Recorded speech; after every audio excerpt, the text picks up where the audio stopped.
Hello, Guitar Universe. Hello, Internet. Hey, how you doing? Welcome to the first ever episode of the History of Guitar Culture podcast.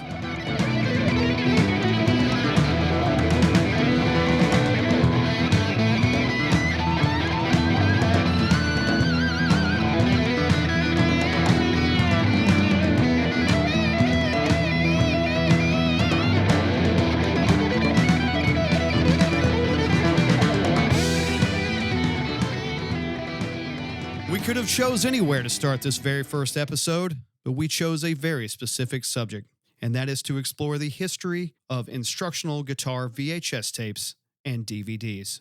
The influence and impact of these videos on guitar culture has everything to do with the world we find ourselves in now, a world that is filled with guitar video content of every kind. This is a big part of how we got here, folks. All right, before we get started with this pilot episode here, I'd like to tell you who we are. I am your host, Scotty Gilbert. I am a lifelong guitar nerd. I play guitar and mandolin. I've been playing in bands for over 35 years. I have lived in Nashville for 23 years, and I have done some session work and played in bands such as Across Tundras, Zoberdome, Chelsea Crow. I've played with Lonnie Hutchins and the Matoid and the New Hardwood Legends. I am Jeff Heim. I'm owner of Heim Amplification. I'm an amplifier designer and builder, and just guitar obsessed in general.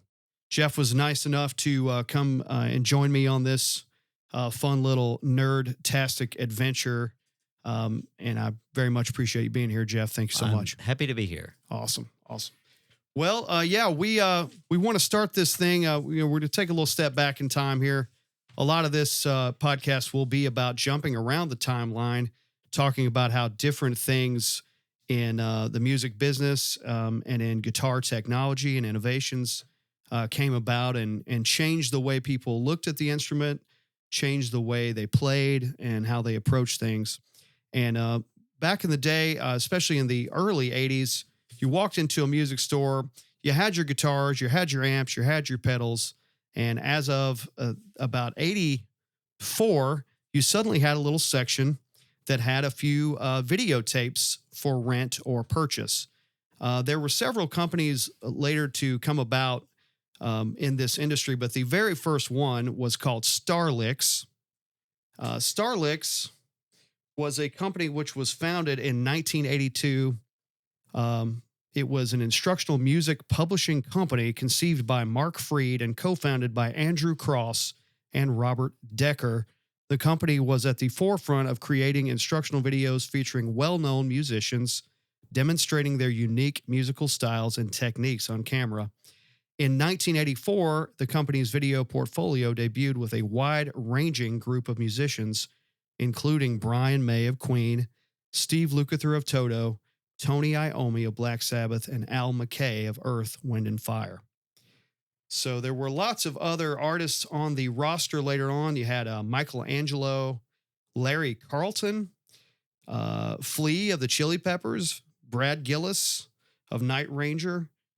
There were styles such as Yngwie Malmsteen, Robert Johnson, and later on you even had Dave Navarro, Dana Strum, Joe Walsh, and Nancy Wilson of Heart. Not only did they do guitar videos, they did also have bass players and drummers available. You could also learn their techniques on their videos.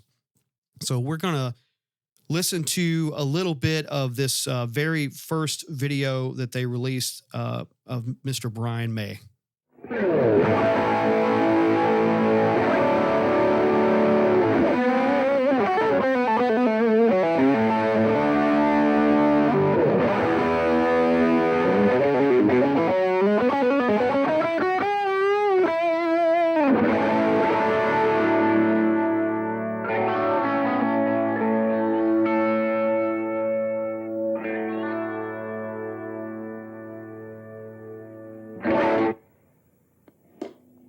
Hi, I'm Brian May, and this is the first video edition of Starlix. So I'm going to be playing you some of my licks in the next few minutes. There you go. What a lovely gentleman. And what an incredible tone. Excellent hair. Holy shit. Amazing hair. Yeah. Amazing hair. Yes. But, Always. And still. Yes. He does still have the hair, doesn't he? Yeah, he does. Man, of all those guys, he's probably aged the best. And man, he's still got it. Still got it in every way that you can have it. And that particular video, I will tell you, folks, not all of these Starlix videos are available in their entirety on YouTube, but that one is. The whole thing is on there, and it's actually in really good quality. So check it out. It's amazing. He talks about his gear. He talks about that wonderful guitar that he and his father built. He talks about some of his techniques. Does all this really cool shit with his delay stuff later on. So that one is a lot of fun. What jumps out aside from his hair and just that tone to you about that video? Well, one of my favorite things about Queen is the fact that they are like almost an orchestral band, but all of that stuff they tried to like only do themselves. Like, I don't think they ever hired like string players or anything like that. I think they really tried to do all of that stuff. Even the I'm making a long point here, but the Flash Gordon theme, I think that was Brian May playing piano on that. Wow. Yeah. So, like, they were all great eclectic musicians. And, I mean, I just feel like he's so like 3-dimensional and such a great musician that, well, they all were. I mean, yeah. They were all like musician. 100%. I mean, that's pretty impressive. I feel like it doesn't really do him justice. Yeah. And, I don't know. It's nice to see his delay tricks and things like that. But I mean, the guy is compositionally an amazing musician. He's fantastic. Well, I think so too. And I think when you see that, what you get from him is a genuine human being that guy probably is. He seems like just so humble. Yeah. And so open with his technique and what he's doing and how he's creating all this sound. Now, he could tell you all this stuff and show you all that. I doubt very many people were emulating him like on a high level because he's Brian May. Like, you, just because you have the gear and know the tricks doesn't mean you're going to be Brian May. But I just think it's so cool that he took that time to, very calmly walk through all the little nuances of what was happening with his pedal board and the amps and that guitar. And that's a really interesting guitar too. Like, that's a one-off, right? Yeah, him and his dad made it. Yeah. There was a guy actually that lived in town that found the plans for that guitar. Oh, really? Yeah, and Here in Nashville? Yeah, and I can't remember his name. Anyway, he found the plans for it. He was the only one that had permission to make it. It was really expensive. I think Prince bought one.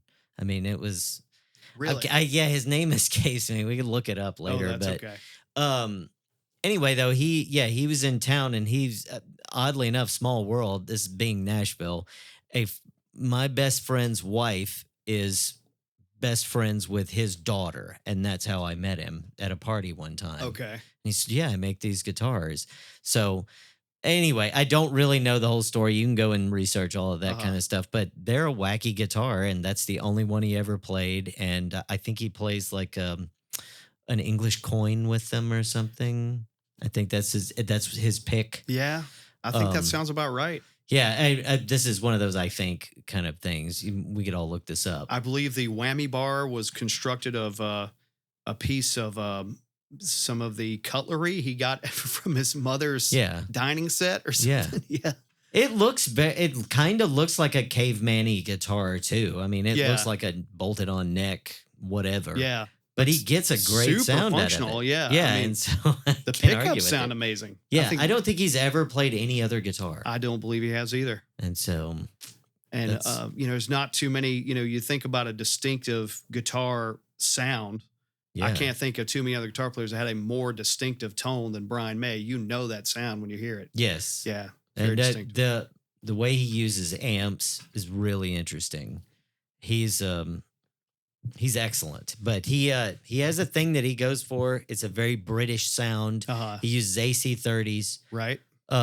People have asked me over the years, like, how do I get that sound? How do I get that sound? How do you get that sound, Jeff?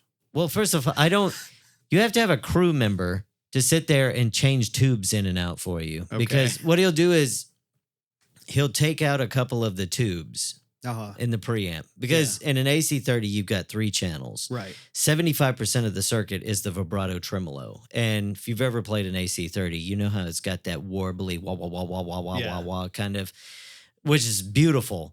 But back in the days, that was like technology at its finest.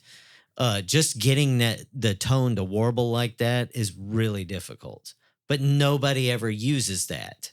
And so typically people just go into the normal channel and they'll jump that in the bright channel. Okay. What he does is he takes out a couple of the tubes. Yeah. So that makes your B plus or high voltage go up. This gets very nerdy. But anyway, This is what we want. he takes That's why out you're here, sir. okay, well, he takes out a few of the tubes that he's not using in the other channels, and that Okay. makes your B plus go up really high. Okay. So then it gets super hot. And an AC30 is, they smell like burning candles because they are literally melting. The inside of the transformer's got wax in them, and so they're dripping out. If you take one apart, you'll see wax all over the mounting You plate. serious? Yeah, I'm serious. Wow. There used to be a joke. Wow. There used to be a joke at the shop called the smell of an AC30, and it Yeah. smells like burning candles, which Okay. is which is very vibey, by the way. But at any Is that rate, just AC30 or does that apply to other Vox amps of that AC30s, era? AC15s. The Okay. thing about it is there's no ventilation. Okay. They have little vents at the top, but they don't do anything. Gotcha. They're not well-made amps, Okay. but they're considered some of the greatest amps ever made. They have Gotcha. Alnico speakers. They have a sound. When you say not well made, you mean they're not durable. And Oh no, they but run 'cause way they're- hot. but they're designed well to create that sound at least. Well, so the original guy that designed them, Okay. and we're getting deep here, but Okay. the original guy that designed them, he was a steel guitar fan. He Uh-huh. loved steel guitar. He loved Hawaiian steel guitar. Okay. So he makes an AC30. Yeah. AC stands for amplifier combination 30, Okay. 30 watts. And it's a loud 30 watts. Yeah. They have a sweet spot that you have to turn them up to, which is usually too loud for most anybody. Right. But anyway, the Brian May has 4 of them Uh-huh. dimed, and And then he one- pulls out more Yeah, more he than one pulls out- tube. He pulls out a few of the preamp tubes. Okay. And then just dimes it. Okay. And there's a voltage selector on it for your mains, which mains is what comes out of the wall. Gotcha. It says 110. It means 110. We give it 120. Uh-huh. So it's running real hot. It's sort of like taking a muscle car and Yeah. putting duct tape over the vents. Wow. It's hot. Okay.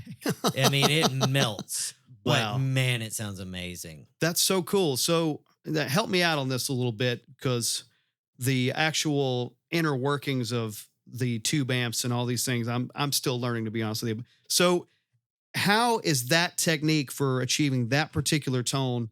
How do you juxtapose that to like the Brown sound? Like didn't he do something similar where he basically made his own variac?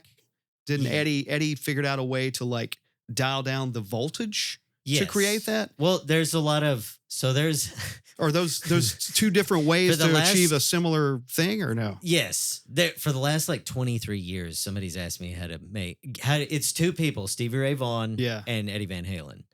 So there's a couple of ways to do it. They both achieve the Brown sound? No. This is No. what people have asked me. Oh, I well, want you're you to saying make for me those sound like sounds. these Oh. 2. Yeah. So there's 2 ways. I've heard 2 different ways of doing this. In Van Halen Rising, the book, Uh-huh. because I'm a super fan of Van Halen. Yes. As in Um, He would put it on British Power, which was he'd set his Marshall Plexi. Uh-huh. He had a super bass. Right. He'd set it to British Power, and then he'd run it on American Power, and so it wouldn't be as loud, and it would sag really hard. Okay. Which is, they don't make tubes that well anymore. He Uh-huh. had these American, what I would call American military tubes. Okay. They were a lot tougher. Military grade. Yeah. Then he turned the bias all the way up, which is basically the idle on your amp. Gotcha. And then it's a sound. Yeah. I mean, it's on those records. Uh-huh. And then he'd tear all the duct tape off of his cabinets. So it was just total ringing. I mean, just a wall of sound. Right. and very hot player, a hot pickup, all that stuff. Uh-huh.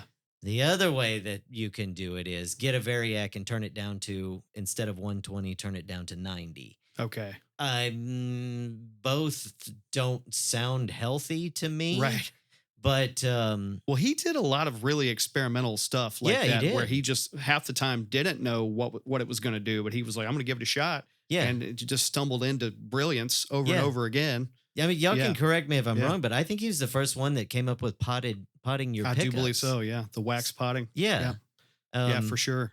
So, I mean, A lot of that stuff. Okay, so back to the getting the way Brian May achieved his particular sound yes. by removing the tubes. Yes. So he's altering the amp in some kind of way that's Mhm. causing it to not have the same amount of power going through it the whole time. Right. So he did it that way. Eddie did it by changing the voltage from American voltage to British voltage Yeah. and causing it to saturate and compress, I guess, in a way. Yeah.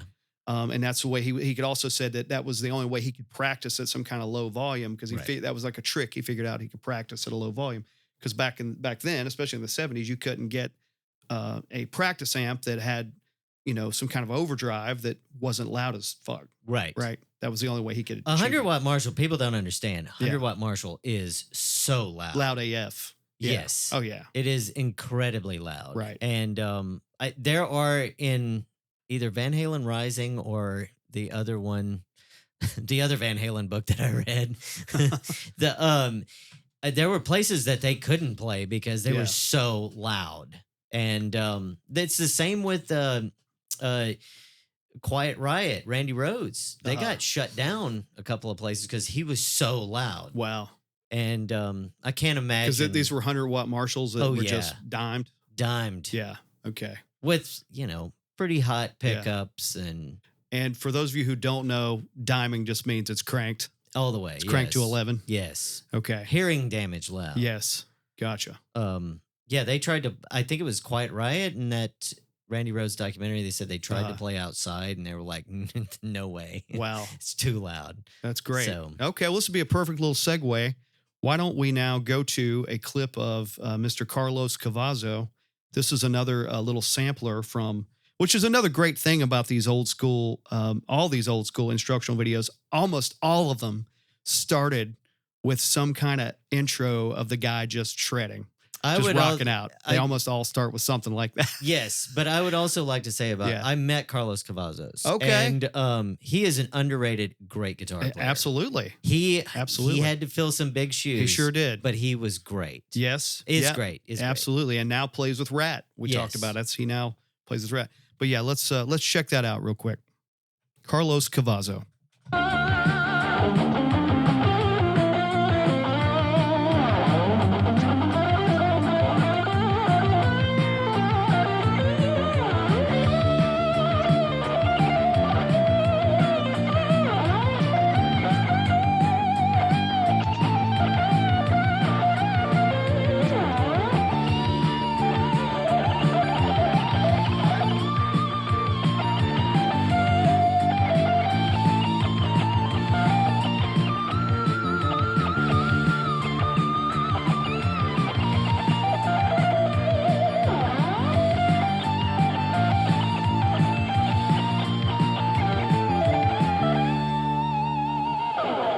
Nice. Okay. Can I also say I Yeah. respect the fact that he's playing an SG. I have Yeah. an 87 SG, Uh-huh. and man, they Yeah. really tried. Yeah. Well, I mean, that was an SG Junior too. So Right. he even had the Junior. I'm really surprised that he chose that guitar. I think they're cool. You well, don't, in the 80s, you don't think those are good rock guitars? No, I bought my 87 SG. Mine's a 62 reissue. I bought it in the parking lot of my high school from a redneck dude that needed a new transmission for his Trans Am, and he cried whenever he No. sold it to me for $400 Oh, bucks. This poor guy. I still have it, Wow. but the neck always had a crack in it. wonder if he got his transmission going. I doubt it. Oh man. I doubt it. Poor guy. I still have that guitar, and I just got the neck fixed. I've had Okay. it for Now they ever. are notorious for neck issues, aren't yes, they? Yeah. and yeah. they don't stay SGs in in tune. particular. Yeah, but Yeah. it's my first Gibson, Yeah. and I cannot let it go. I actually got it fixed, Yeah. and So, and I play it now, and it is just, I mean, what a killer guitar. Yeah, But super cool. in the 80s, Gibson was not the best. That's not the best era, is it? It's maybe one of the worst eras for Gibson. I'm told. It's the worst era. The 80s, yeah. Yeah. Interesting. Okay. Well, now that particular video definitely brings me to my childhood a little bit, and that I think is worth mentioning. That not only did Starlix produce these really cool VHS tapes, these instructional tapes, but they also made instructional audio cassette tapes. And I actually had the audio cassette instructional tape for Carlos Cavazo. Now, on that tape and with that tablature, he would teach you the solos from Metal Health. So I learned Battle Axe, for instance. It had all these really cool things on it that you could learn.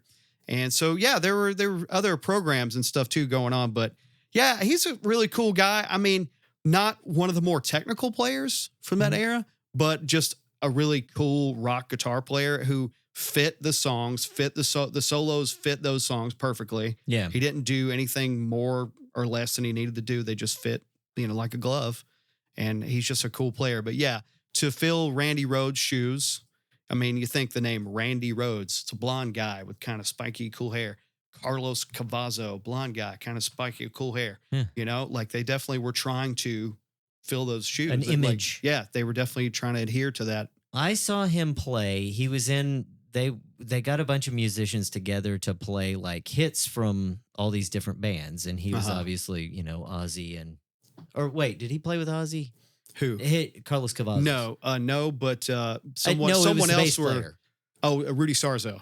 No. The bass player that it wasn't Rudy. Dana Strum. I think it is Dana Strum. Yeah, that and sounds right. This has been a while ago. Yeah. But they got like this one guy he had sang in Deep Purple and all this kind of stuff. They got really famous drummer that his name escapes me. Anyway. Tommy Aldrich? No. Okay. But Cozy Powell? No. Sorry. Appice. Carmine Appice. Vinny Appice? Vinny Appice. Yeah, see, we got there. Yeah. I knew if you said it, I would know it. Mm-hmm. Him and Carlos, it was the bass player that wrote Shot in the Dark and a couple of wow. But anyway, because, Ozzy doesn't write lyrics. He's really good and always has been all the way back to the excellent Sabbath days. He's one of my favorite singers. Not just singing, though, but he writes those melodies. He improvises the melody. Yeah. That's how they come up with usually the songs. Yes. I to my understanding, is like, they'll be riffing and rocking out, and he'll just start making up some kind of melody, and then someone else will help pen the lyrics. But, right. But yeah, he's really good at writing melodies. Man, he can sing. Oh, yeah. Hey, people don't realize I think he has what a great beautiful voice. I do too. I do. I know some people, it's an acquired taste, I guess. I find his voice beautiful. I think it's absolutely beautiful. I do too. I love it. I do. I love Ozzy. I love Black Sabbath. I love Ozzy by himself. Yes. I call my girlfriend's butt the ultimate sin.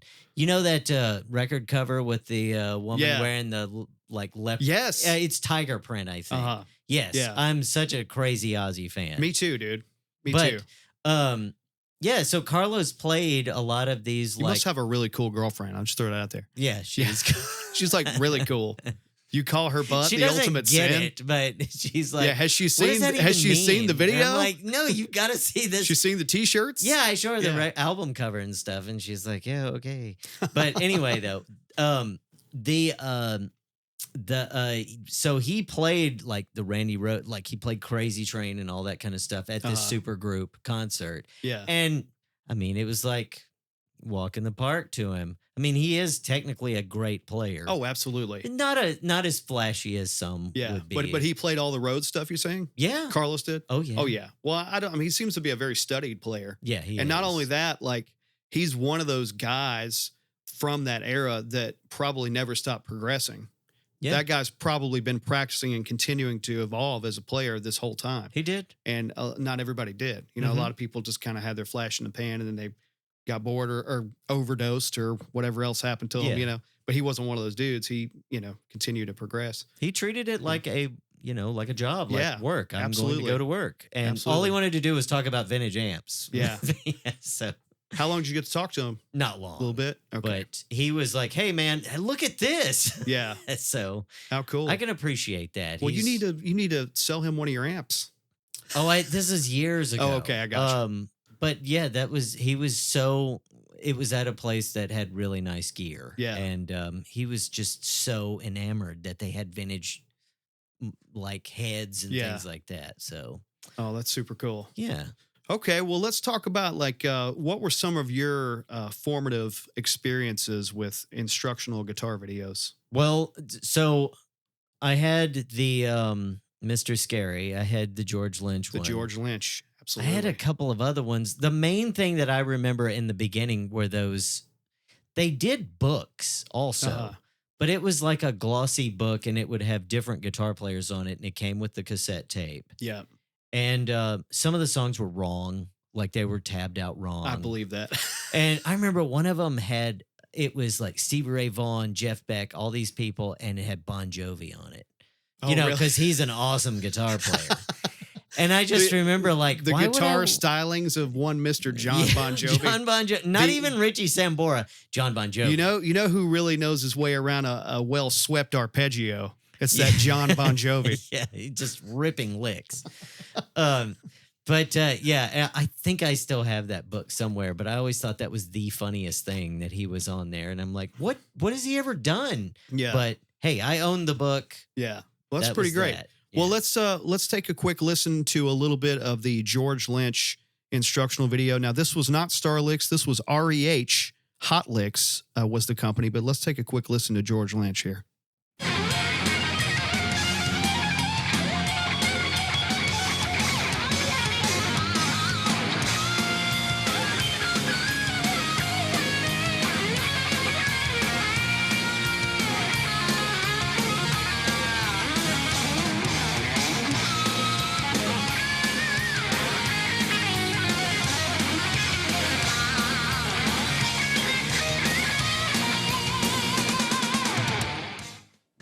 Hi, welcome to my instructional videotape. Today I'm going to be covering shapes, tapping, excerpts from solos, bending and vibrato, and some of my favorite licks. We're at 101 Studios in North Hollywood, where I'll be putting overdub solos on our new Lynch Mob album. Pretty chill there. Yes. That's pretty great. Well, didn't you, I think you said something, wasn't he planning on going somewhere else to record a solo or something? You said my memory is real phasey Okay. on phasey. My memory is it's a fuzzy phase on shifter. this. It's phasey. Yeah, it's Fuzzy. phasey. It's Try a it's little pitch phase shifter. modulating. It's pitch modulating. Yes, my pitch modulating memory is. I want to say this is the video where he shows you some rhythm stuff and then he says, "Okay, I'm going to Arizona to record my solo." That sounds about right, because now I do recall he was doing the Lynch Mob album. yes. That's that time frame. how awesome Yeah. is that you have to go somewhere else that Yes. can contain your hot licks. Right. He couldn't do the solo Yeah. right there in the The studio. studio can't handle this it. one can't handle it. I got to go to another state in a whole nother studio to lay this solo down. Yeah. Yeah. It's probably just because the tape was there. But I remember just thinking he was the coolest because he had to travel to go lay down his solos. That's pretty amazing. Yeah. So, Yeah. And I believe you have met Mr. Lynch. well, so his daughter is a really good friend of mine. Okay. And her husband is, I believe they're married. I guess I never asked their Baby daddy. situation. Her baby daddy. Her baby daddy. Her baby daddy is Richie Faulkner from Judas Priest. Okay. And he's a dear friend as well. And I love those people to death. Yeah, that's her dad. And I was trying to explain to her, I was like, I used to watch these videos that he Uh-huh. did all the time.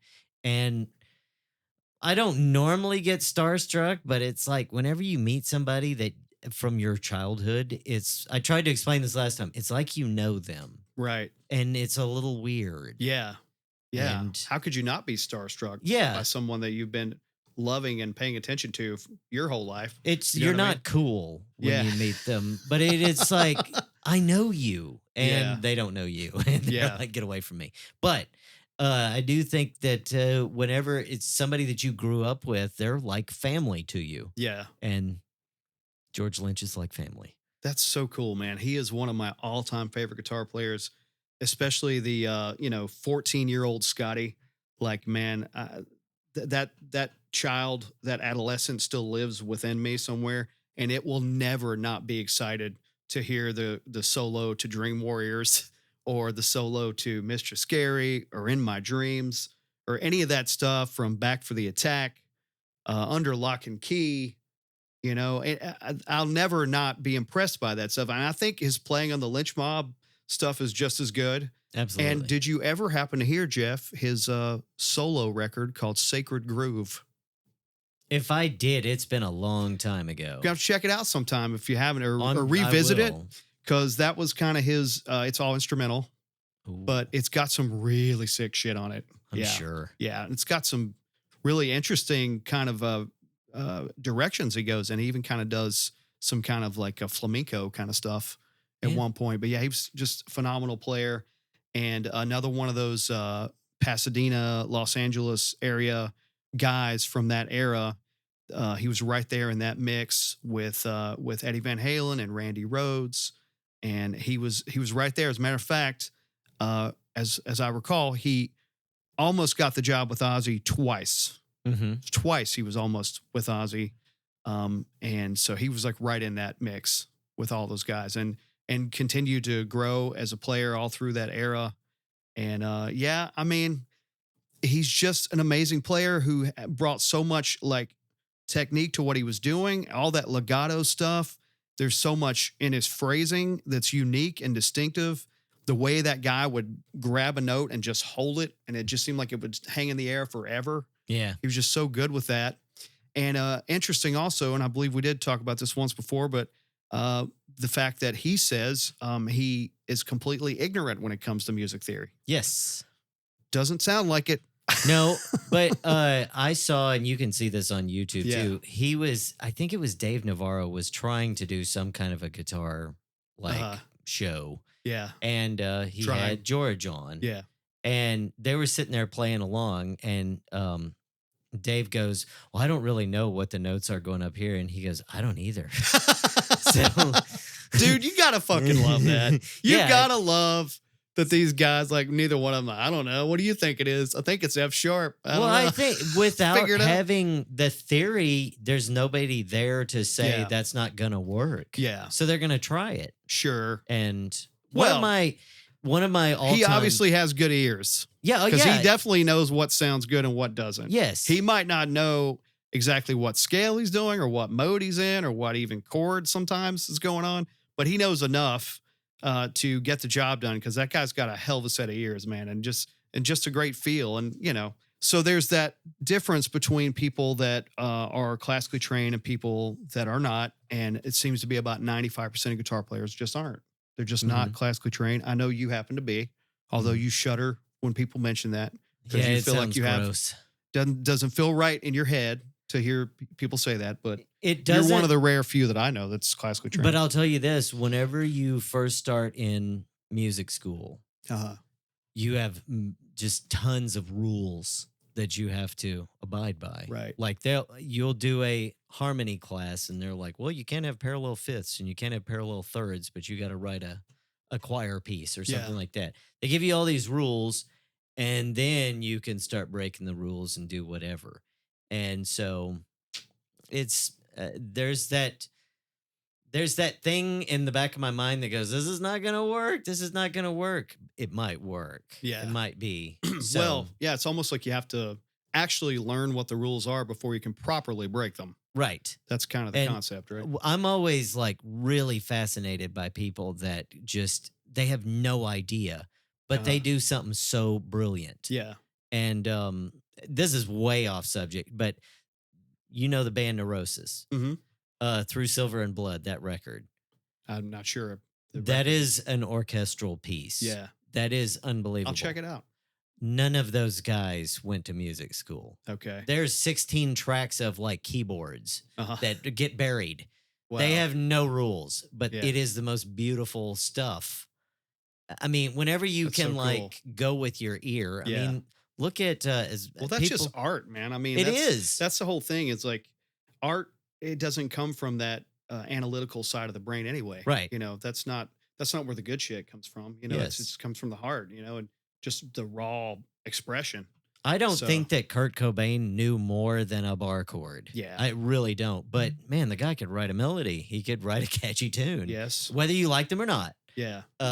So yeah, anybody that really explores the instrument and really just goes for it. Yeah. I mean, my head is off. Well, and I'm just going to throw this out there for future episode idea. Pre-grunge, post-grunge guitar playing would be a real good thing to talk about. Well, at I got some a lot of point. opinions about Oh, that. me too, because sure was a different world before and after, very different. True. And then it came back around, but Yeah. there was, it definitely changed things. But so back to the instructional videos. Now, these things had a real high value in a guitar player's life, a young person that was learning to play, because they were not cheap. right. They were like $50-$60 sometimes. Like that was a lot of money for a kid to ask their parents for or whatever. But so when you got those things, man, you took care of them. Yes. And I remember those were very highly prized possessions if somebody actually had one. And you could, if you were lucky, maybe you did the double decker VCR, you could record one. If you're real cool, maybe you could do that. But that was a big deal. And just the fact that there was a section in the music store. Mhm. That was always, there was like the video rental section or purchase section. That was really cool. So another one that had a big impact on my playing and me as a guitar player coming up was the Michelangelo video. And it was another Starlix video. And it's a pretty interesting take on things this guy had. And we'll talk more about him. But let's take a quick look at Michelangelo and the beginning of his introduction here. Hi, I'm Michelangelo for Starlix. I'm going to be showing you 20 of my licks, musical phrases, solo concepts and techniques that I use. But before we get started, let me tell you about my equipment. I use 400-watt Marshall stacks wired in stereo, processed through a Korg dual digital delay, into a Korg modular effects pedal board where I use stereo digital chorus, stereo digital delay, compression, distortion, and I also use a Boss overdriver for a little extra distortion on solos when I need it. The guitar that I'm going to be using throughout most of the video is a BC Rich Ironbird. It's made out of alder, it's got 24 frets, a Kahler system, and 2 humbuckers. One of my backup guitars is a custom-made Dean Mach 5, and it's made out of basswood, and I like light woods on guitars. Basswood and alder are the 2 lightest woods you can get. And it's got a Kahler tremolo system, 2 humbuckers, and it's got 24 frets. And this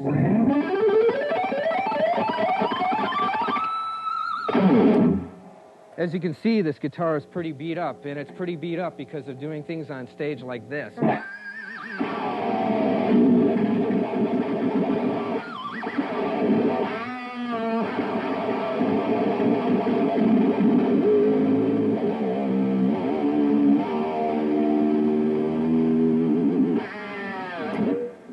Yeah. So there you go.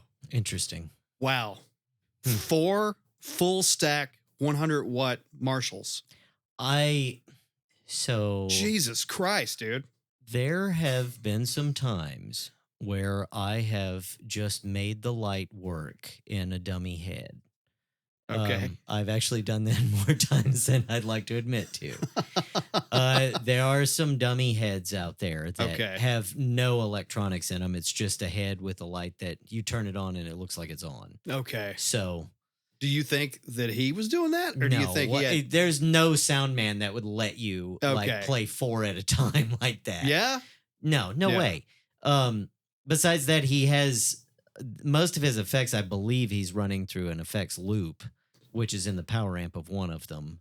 And Well, see, this is an interesting question because, like, you think about, like, Yngwie, even you go back to Richie Blackmore, you think about Hendrix even, like, all those guys played in front of, like, multiple stacks of Marshalls. that's true. Yes. You know? Mm-hmm. Were they actually playing through all those Marshalls? I don't know. I don't think that some of them have like A/B switches on them where Okay. they'll split it out to it. I'm gonna say this, and I do this too. Okay. But back in the late 70s, early 80s, Uh-huh. what you would do, and Randy Rhoads did this, everybody did this. You had what they called an effects loop. Okay. And what that was is it's basically just a bridge from your preamp to your power amp in your 100-watt Marshall face crushing head. Right. You would run a space echo in there, your delay, and then you might have a distortion pedal up front hitting the front real hard. Da da da da da. It's a 4-cable method. Yes. Okay. That's what you used to do. Now they don't make like low impedance pedals anymore. So a lot of the times they do all kinds of different stuff now. But Okay. back in the late 70s, early 80s, that's Yeah. kind of what you did. You got a space echo or delay unit. You ran it into the effects loop. Up front, you would hit it hard with a distortion pedal and maybe a chorus, maybe something else Uh-huh. to kind of saturate your tone a little bit, because there's a big difference between playing a really, really clean amp and then playing a distorted amp. A distorted delay pedal, compression, all of that stuff is really easy to play. It's, and dare I say, it's a crutch. I use it. I mean, don't get me wrong. Okay. We'll see. But it is a crutch. And if you notice in his tone there is Yeah. no clean. It is all completely saturated, compressed Right. notes. Yes. And you can bang on the strings and do a lot of stuff there. It'd And be kind of does- funny to go in and pull all the overdrive out of his playing and just play it like yeah, super it would clean. sound way like different. put it through like a Wes Montgomery like kind of setup where it's just like nothing but pure guitar sound coming out of a clean amp. That would be kind of hilarious, actually. Yes. Probably to hear that, but I'm sure the notes would still be picked cleanly, but it would just sound rather funny. I would Well, think. it changes how you play. Yeah. It's an interesting thing because I'll Yeah. have guitar players in the shop sometimes and I'll do something to the circuit and their fingers start flowing a little better. Okay. And they go, "Oh, that sounds better." And I'm like, "I don't know that it sounds better, bud, but but you're it playing feels better. Yes, and they're Yeah. playing better. Well, that has a lot to do with how you play. yeah. If how, you look how at it feels while you're playing.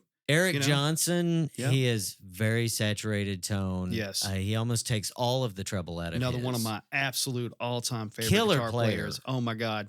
Does not, I mean, yeah, it gets a lot of credit, but I still don't think it gets enough, and like we're definitely going to take a look at his video here in a second because he also had a wonderful series of instructional videos with REH Hot Licks.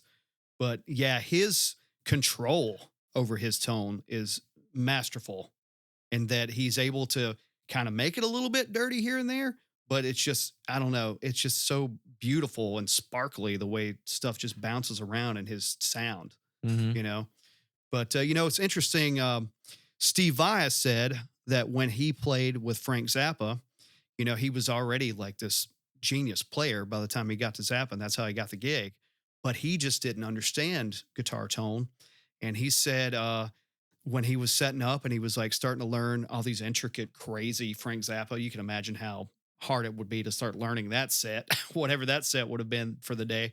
But he started learning all these crazy pieces. He could play them note for note, no problem, play them up tempo. But he said, Frank walked up to him and he said, "You're a hell of a guitar player, kid, but your tone sounds like a ham sandwich." Right. And Yeah. he said, "What does that mean?" He goes, "The tone's in your head." He goes, but I've got all these nice amps. I got all this stuff." He goes, "Yeah, the tone's in your head though." So that almost makes you think like, how much of it is subjective. There's probably a certain amount of that we could all agree. Like if something really sounds shitty, Mhm. and we can all be like, "Oh, that's obviously shitty," or if something really sounds nice, most people are like, "Oh, well, that's pretty good."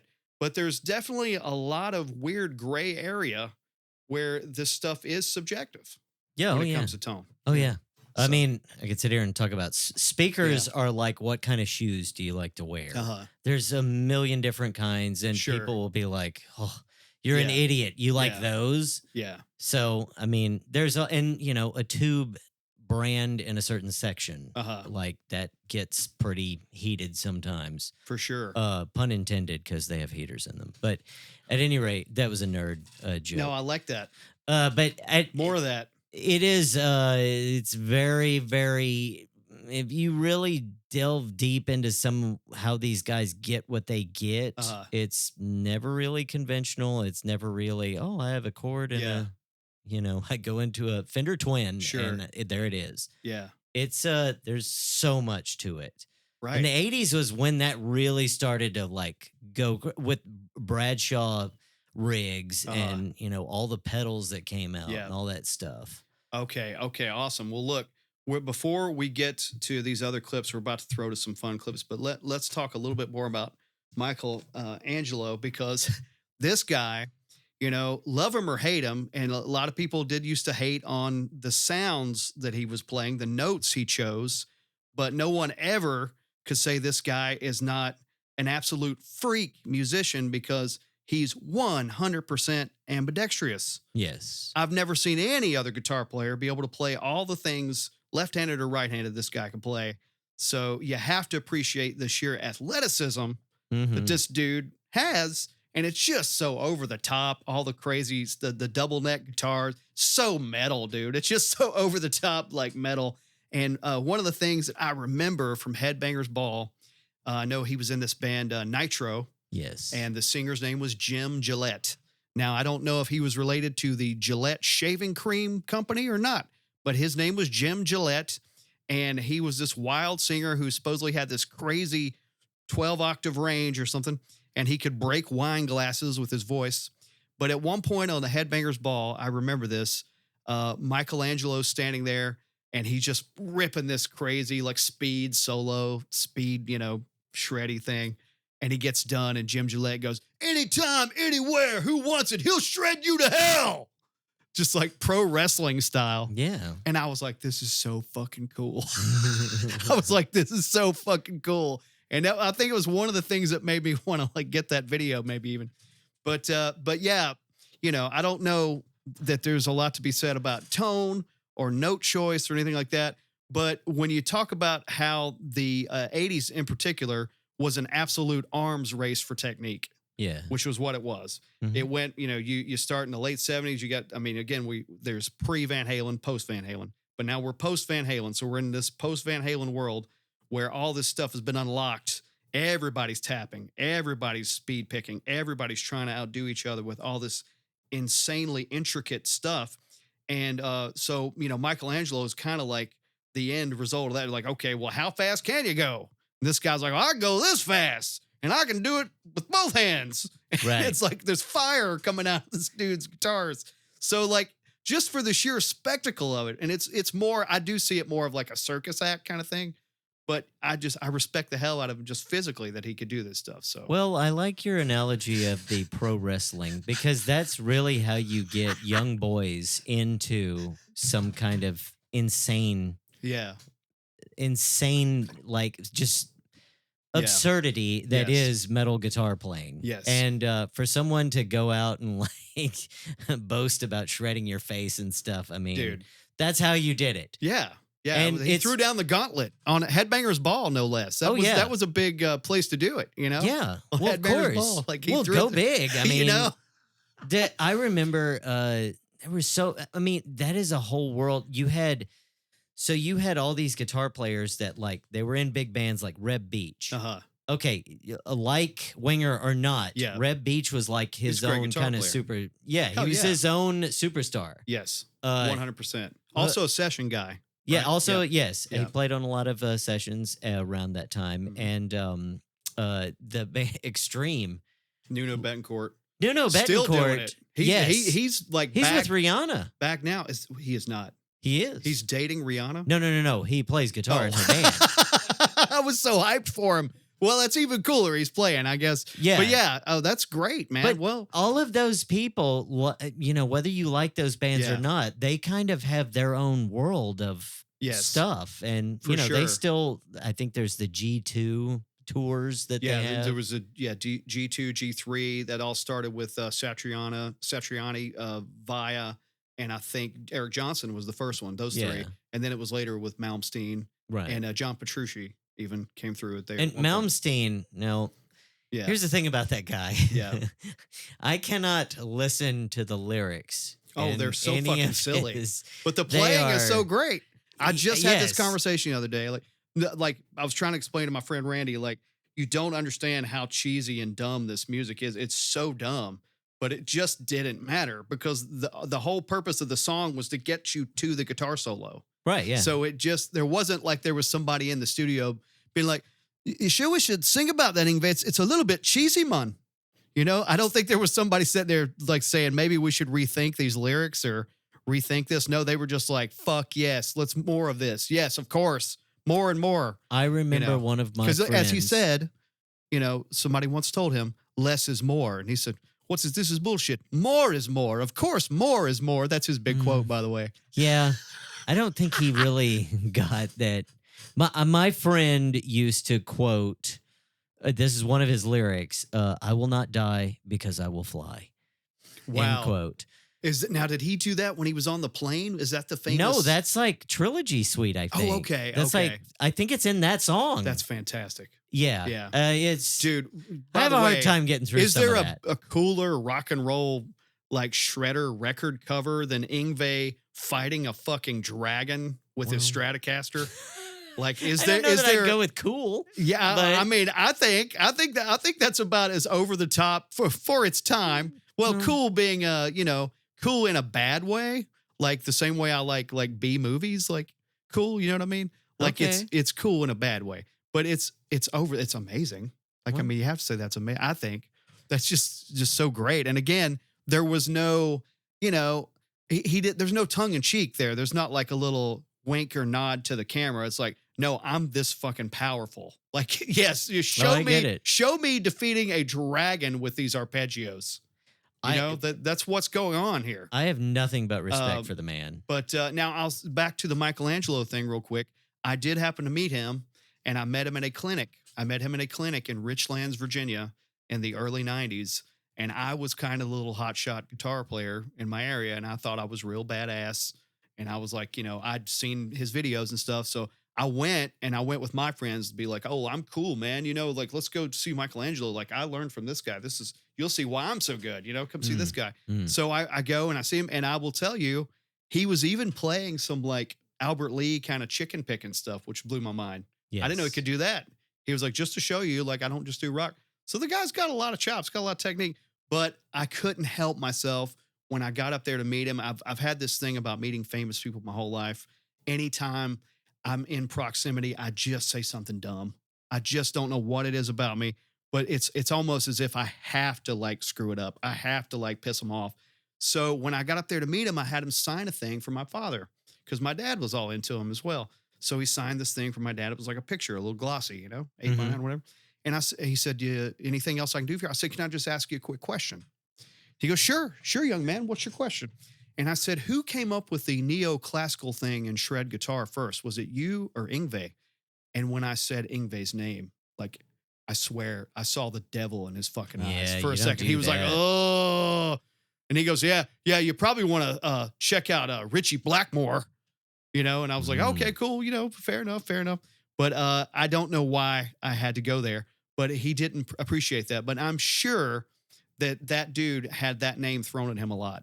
And I'm sure that's, I didn't mean to, but whatever my little pompous attitude, I honestly, I think I just wanted to hear him talk about Yngwie or something.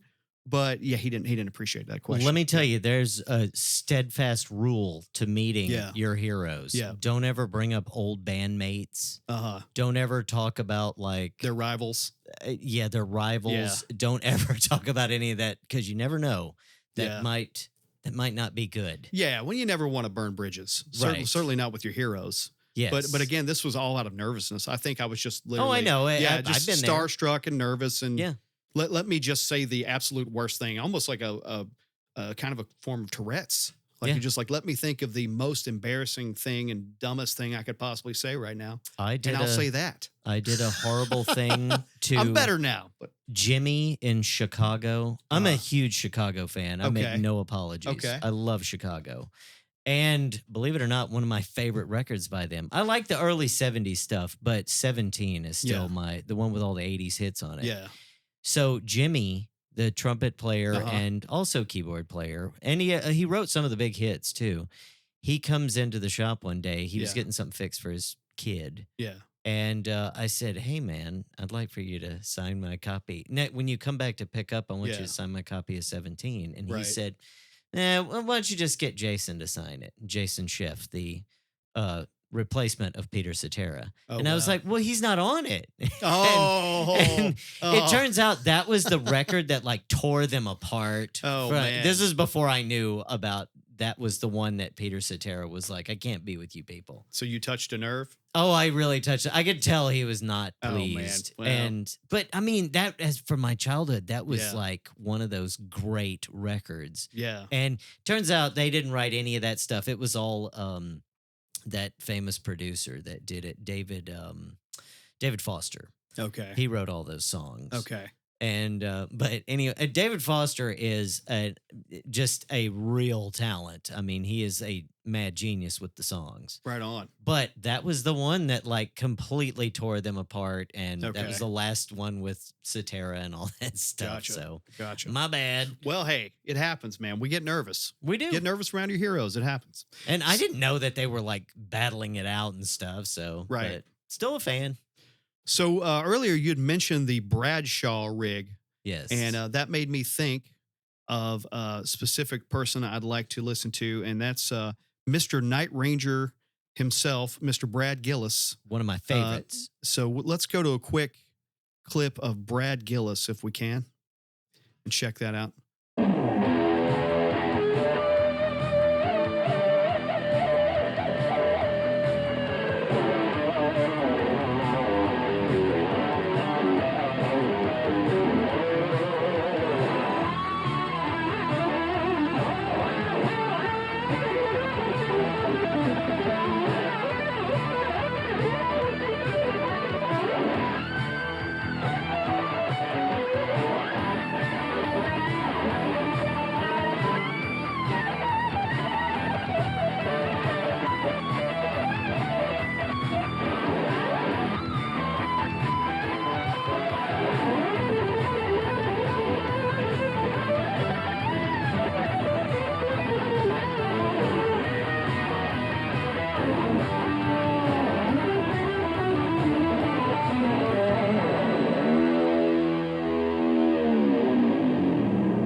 Fierce. Nice. Love it. Hell yeah.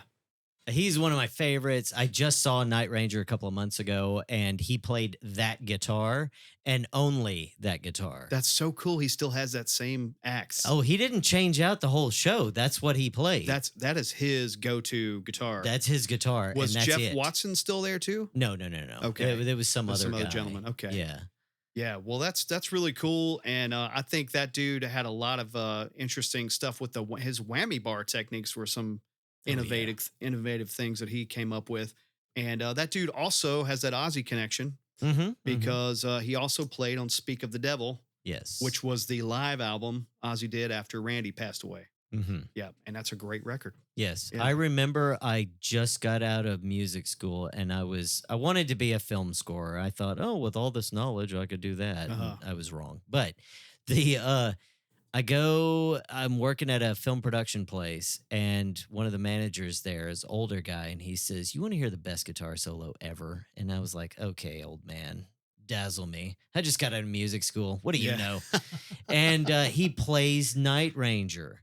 Wow. And it blew my mind. Was it the 8-finger tapping thing from? I can't one of those remember what songs? song it was. It might have been Don't Tell Me You Love Me, the Mm. extended like solo at the end. I Yeah. think it was that one, but it was Okay. like that is some of the best guitar playing. Oh man, yeah, and well, Jeff Watson did this crazy 8-finger tapping thing on Yes. one of those songs, and that was a part of his instructional video at one point. But Yeah. so, did Brad Gillis use the Bradshaw thing, or am I thinking They of all Steve Lucas? did. They all did. Yes. Okay. He was Gotcha. the Bradshaw rig was like the precursor to these ginormous pedal boards that everybody has now. What was a Bradshaw rig? It was basically like a big switching rack of effects. It's a rack mount thing. Oh yeah, it There was like a whole rack. bunch of rack, a Yeah, whole it rack was of a rack whole mount rack. stuff. Okay. You had to have a truck to get it to your session. Oh, gotcha. It's huge. All it's right. basically a You're big not throwing AV this in your rack. back seat. No. No, okay. No, this is the opulence of the 80s was the Uh-huh. Bradshaw rig. And you were Okay. somebody if you had a Bradshaw rig. Yeah. But this was, I mean, it was delay, it was reverb, it had everything, chorus, all this Wow. stuff, all that really like groovy, saturated, Yeah. 80s tone Yeah. was a Bradshaw rig. Oh, that's so cool. Yeah. We're going to talk a little bit about Eric Johnson. We did mention him, and we want to also check out a quick clip of his wonderful instructional video. Let's take a look at that real quick.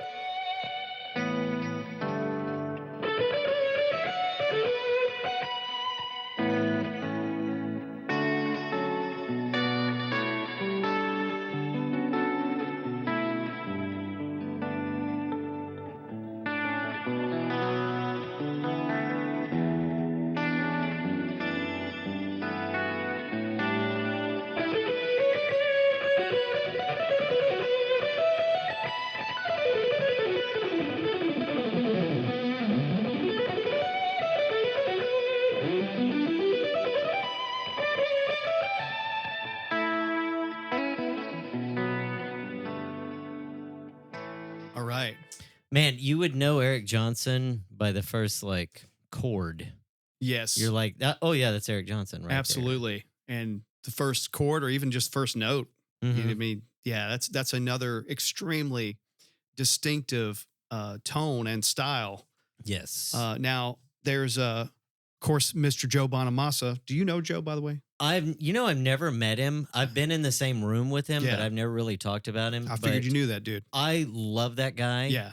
He me too. is he really has made like vintage instruments Uh-huh. a thing. And Yeah. that's great. Oh yeah. And Now, I know he's- that's his biggest influence. He's probably the alpha nerd when it comes to guitar gear. Oh, I mean, yeah, old yeah, school yeah. gear. Yeah, he's Yeah. the best. But I will say, like, I love his playing. I think he's an I do too. insanely good player. I've been following that guy since he was a teenager. He was even in a band called Bloodline that was like a bunch of like sons of guys that had been in other bands and stuff. But it was built around Joe Bonamassa, Smoking Joe Bonamassa, Right. who had been, a child prodigy Mhm. since like he was like, I don't know, prepubescent. Anyway, so I follow that guy from way back, huge fan. But there is an awful lot of Eric Johnson in what he does. Yeah, I just And- saw a video where yeah. he said that too. Hell, he doesn't. Yeah, he doesn't deny it Right. at all. But I just think he's a wonderful heir apparent in many ways to that style and has carried on that tradition. He's got a lot of Danny Gatton in him, Stevie Ray Vaughan, Eric Johnson. He's a wonderful combination of all these different players. Yes. Yeah, but yeah, Joe's Right. awesome. But Eric has just something masterful.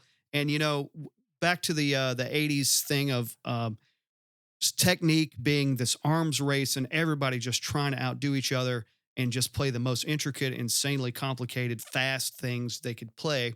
Here's a guy who did play fast, played real fast, but did it in such a beautiful, tasteful, and thoughtful way Yeah. that was so different Mhm. than what everybody else was doing. Right. So different. I mean, to the point, he did win a Grammy.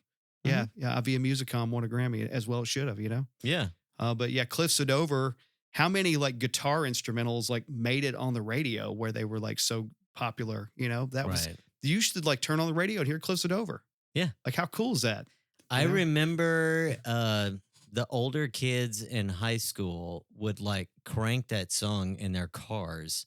Yeah. Like nobody does an instrumental song in Right. their car anymore. Yeah. I think it was like Edgar Winter's Frankenstein and then Uh-huh. that. That's probably That's the yeah. only two.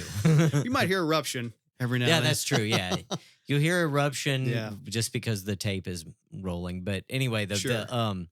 yeah, I mean, the guy had such a different approach. I remember the first time seeing him and I thought he was just amazing. Oh, I absolutely. couldn't wrap my brain around it. Yeah. It was great. Me neither. But man, he's one of my all-time favorites, always will be. And I know he's also a big fan of Wes Montgomery. He does occasionally allude to some Wes Montgomery kind of stuff with his chords. Right. And there's some jazz going on in there too. Mhm. He even did a jazz record kind of recently with Mike Stern. You ever heard of Mike Stern? I don't think I have. He's a wonderful jazz guitar player, and he and Eric Johnson did a record together a few years Oh. back. It's pretty interesting. You check it out sometime. I will, I think you yeah. really dig it.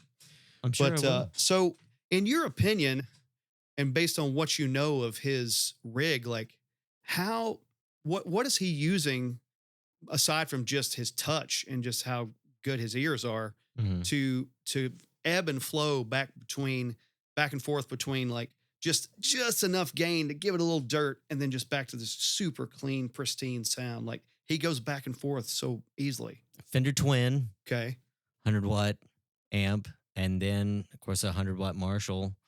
I believe he got into the Plexis for a while, Okay. and of course lots of pedals. There's the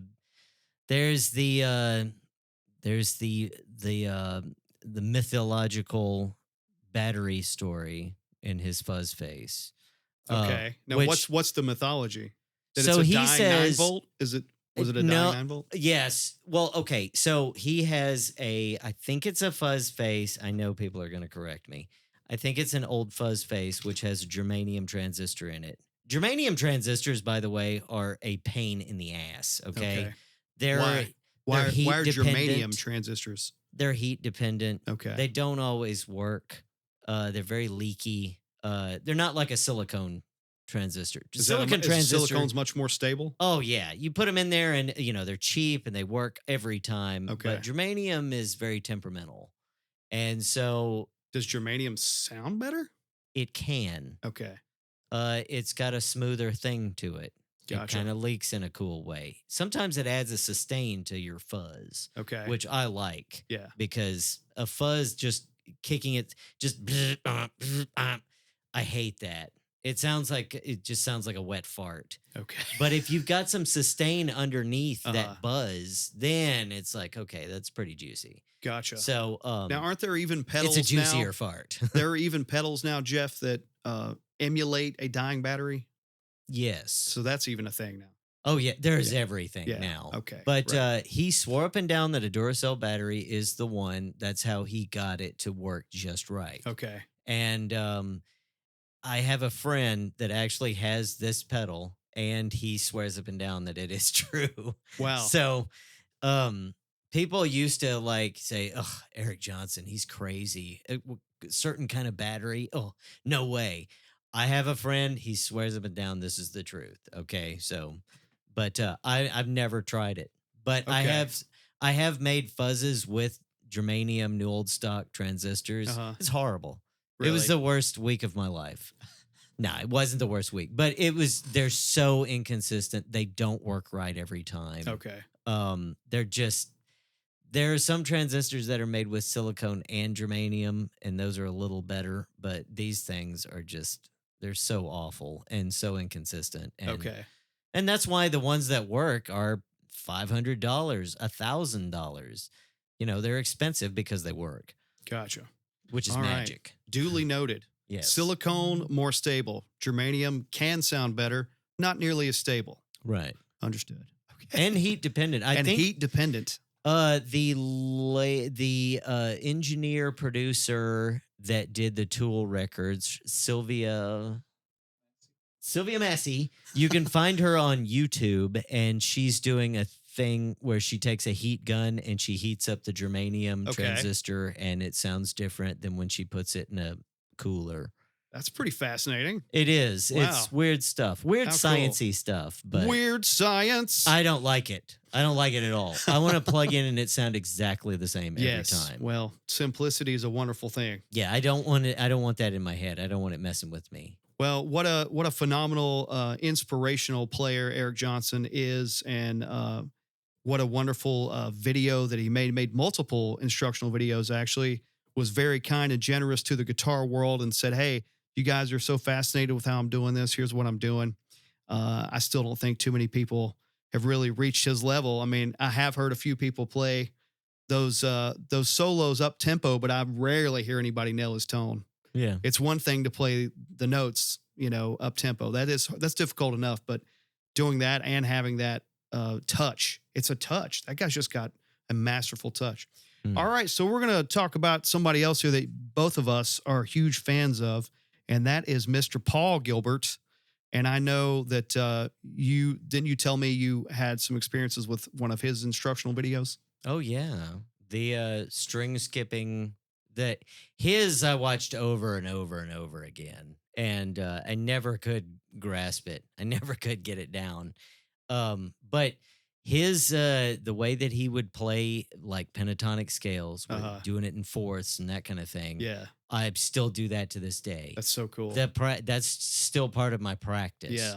When I got to music school, people are like, "You're not playing it this way," and so I mean, that guy is such a great player. Oh, he's a monster and a hilarious human being. Yes, His personality comes out in everything he does, and you're gonna catch a little bit of that wonderful personality in this next clip. And this is a little bit from the original Paul Gilbert REH Hot Licks instructional video.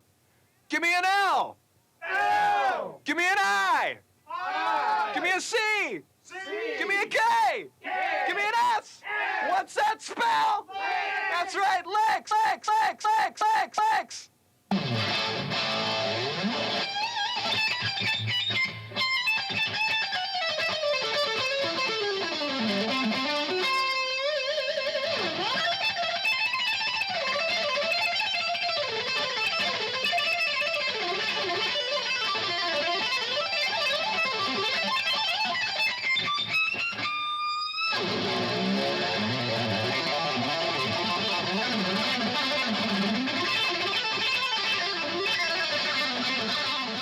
Fucking A, dude. Yeah. Ripper. That's just as impressive to me as it was the first day I saw it, man. He's just so funny too. And oh yeah, I wanted to tell you, I did do a little research because we were talking about Paul Gilbert's first big band was Racer X. Yes. And there was another gentleman in the band named Bruce Bullitt. And then there was the guy that I definitely wanted to mention that you told me was actually in Mars Volta. Yes. And his name is Juan Aldarte. Yes. Yeah, Juan Aldarte. Great bass player. Yes, and he very much was in Racer X. Yes. And Mars Volta. Yes. You were right on. You were right on with that. And I know. Oddly enough, I know a lot about that guy for some reason. But excellent bass player, and also honorable mention Scott Travis, whom is in Judas Priest now. Yes, and has been the longest drummer in Judas Priest. That's really cool, man. Okay, so what a super group at this point. Yeah, that's pretty amazing. Well, I'm definitely into his playing. Of course, Mr. Big, he's a lot more known for his play with Mr. Big, but Racer X was another one of those shredder bands that was on a label called Shrapnel Records, ran by a gentleman named Mike Varney. And Mike Varney had this whole, he had a whole like host of insane guitar players, a stable, you might call it. He had a whole stable of insane guitar players that included people like Jason Becker and Paul Gilbert and Yngwie Malmsteen and Vinnie Moore. Vinnie Moore is another one. And even Mr. Greg Howe, who I'm a huge fan of. And let's take a quick listen to just a little bit of the Greg Howe instructional video.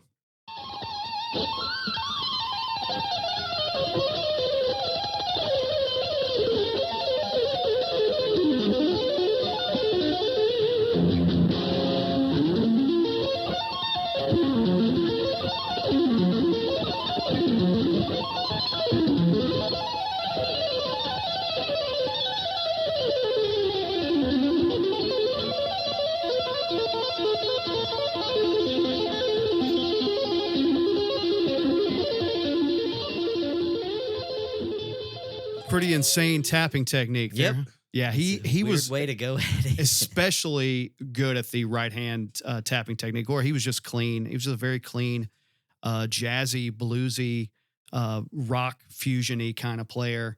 And he did go on tour with Michael Jackson. I know that at one point, and he was one of the guys live with Michael Jackson back in the day that would play the Beat It solo. That would be him. And another person that was there beside Michael Jackson from time to time was Jennifer Batten. Yes. Was another phenomenal guitar player. But Greg Howe was on the Shrapnel Records label. He had his solo album, Greg Howe, and he had How to High Gear. And later on, ended up doing records with people like Victor Wooten. He's even done stuff with Victor Wooten.